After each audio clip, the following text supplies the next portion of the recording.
Welcome to The Point. I am Miriam Ogutu. Joining me is Yvonne Oluoch, the founder of SCARS. She let us know the meaning of the word SCARS, but the organization is dedicated in strengthening the women's voice against harassment and discrimination when it comes to the technology spaces. Thank you for joining us. Hi Yvonne. So what is the meaning of SCARS? SCARS stands for Socially Keen Individuals Redefining Tech Spaces. Okay, so why is it important to address cyberbullying, and what is the interest you have in it? Cyberbullying is a huge issue in our society at the moment, and we've had a lot of issues if we start looking globally of young women and girls who have gone through harassment online, and it has led them to take their lives. If we bring it locally home here, we have issues whereby people share photos aimlessly without the other party consenting, and that is invading other people's privacy.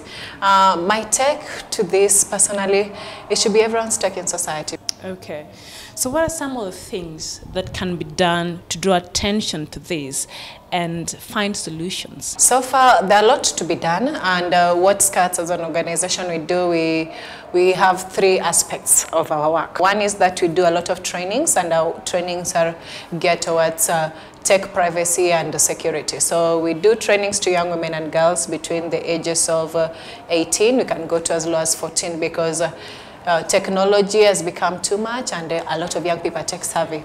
And we do digital security training to empower young women and girls with tools and ways to protect their privacy online. Another part that we do is we try to collect data, because I know it's very difficult when you tell people, oh, I was harassed online, I was discriminated on online, I'm affected, I'm wounded, and then people say, where's the research? You're just talking. So we try to collect the data. So we hope to have an analysis of this data that we've been doing for over a 1 year period, and then assess it and then see how we can engage policymakers. And then we also do community engagement, where we do outreach to sensitize the youth around how to use online spaces in ways that is empowering to all. What are some of the contributing factors when it comes to cyberbullying? A lot.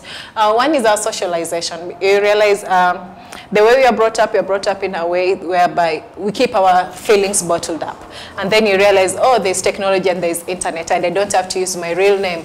And so I take advantage of the space to be my own small animal and, infringe on other people's rights. Another thing is that besides socialization, most of us, we just are looking for an avenue to vent out our frustrations. And and when you do that, we are not thinking that this is an open space for all. Because in the offline space, if I'm frustrated with someone, I'll come to you one-on-one. In the online space, I hide my name, so I'm anonymous, you don't know who I am. I take advantage to, get to whoever I want. So, and I feel like at the end of the day, nothing will happen to me because there are no rules regulating that space. Okay. What is the difference between the cyberbullying and the traditional bullying? Offline bullying, if I'm bullied by you today, Miriam, it's easy for me to even approach authorities, exactly, and come to you. If I'm bullied on the online space and I don't know who is doing this to me, my name is Sweetie 123. Exactly, Sweetie 123. There's nowhere in our Kenyan name system where someone is called Sweetie 123. And at the same time, there comes an issue whereby I don't know who you are. I'm affected psychologically, my self-esteem is damaged, and when it's put out there in the online space, it's out there for the world to see. Like most people say, the internet does not forget. So I'm affected to the level whereby I'm walking down the street and I'm thinking everyone knows about me. That is to use an example. So it's worse than offline, because offline it's easy to narrow down. Online, you have no clue. What, in your opinion, could be the solution for this? Solution to online harassment and discrimination, and with focus to young women and girls. It's very difficult to regulate social media, and we've tried that, and it's not an easy thing. One thing, at the same time, it's also not good to censor online spaces, because information has become a basic human right to people. Everyone has got a right to access and to express themselves online. So solution is sensitization, which is one of the things that you're doing. Create awareness, organize focus group discussion, hold discussions around such kind of debates. Let people know what the other person feels. Let them be aware of what their actions are to the people on the ground. When you do that, you start changing the behavior and you start changing the mentality. That helps, so that someone regulates themselves. So when you talk to people in a respectful way and you have discussions with them and they realize it from the other person's perspective who has been hurt and who's gone through this, then they start realizing, okay, I need to change my behavior. It's not just about me. This is a space for all of us and we need to find a way to communicate amicably. You just mentioned censoring, which I don't know how possible that is, how effective that can be when it comes to the cyberspace. But the government has been trying to crack down on the bloggers. Yeah. Sometimes are seen to be fueling the ethical attentions or things like that, that are very negative and things like that. Do you think it's effective so far? With the government trying to monitor and sensitize, monitor and curb bloggers and shut down their websites, that's not an effective way, and I find it very crude. Because with technological advancement, I can use the highest level of technology to ensure that you are not able to track me and still continue with my work. So what the government needs to do is also just to embrace competition, and as it embraces competition in a respectful way, also we need more work and more help like what SCATS you're doing to ensure that our work continues and we reach huge masses. That can help, Is cybercrime considered that serious in Kenya setting?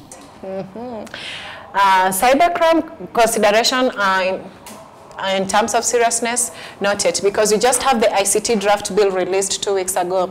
The government, even in the draft bill, they gave it very little section, which I think needs to be addressed more. And if you go through it, the government is really looking into issues of making money out of people, ICT practitioners.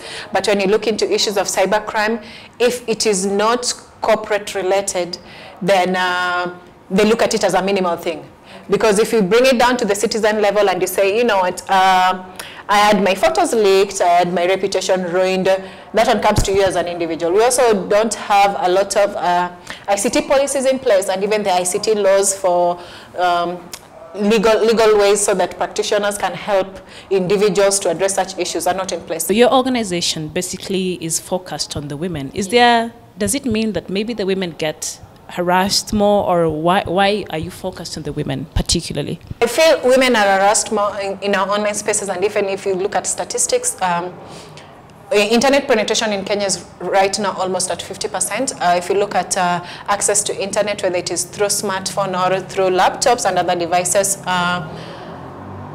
gender-wise, male have got more access due to various factors. So there's the factors of economic empowerment. So we'll say a lot of men have got more economic power than women, which I tend to agree to a certain degree. But then also the aspect of the way being socialized and brought up, and people view tech as a male-dominated area. So even if I go to the village and tell my grandmother that I want you to send me an SMS, then she feels like, oh, that's too much. I'd rather just make a phone call to you, which is more expensive. So that one affects women more. But I don't want to put this as a battle of gender. I look at it in terms of the women looking into digital literacy as a part of us, because technology is not going anywhere. The internet is here to stay, and right now we are 4 billion on the global scale internet users, while globally we are 7.5 billion. So that means that everyone is embracing the net. And for us to get women voices amplified and women to share their stories and their opinion heard, which is part of self-actualization as a human being, then technology is a driving force for that. And so that's why we focus on women and girls. Finally, what would you tell people out there who misuse the cyberspace and they bully others and, who cause harassment and bullying to other people? What would you tell them? I would like to encourage everyone to view technology as a tool that is driving change. Use it as a means to empower and create positive change. Don't use it as a means to cause harm. That is one thing that most people do.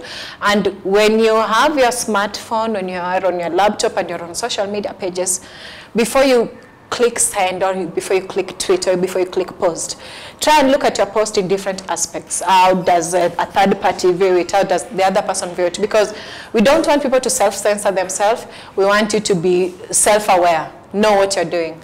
And with that, we will have an amicable environment for everyone. Thank you for joining me. I am Miriam Ogutu, and this has been The Point.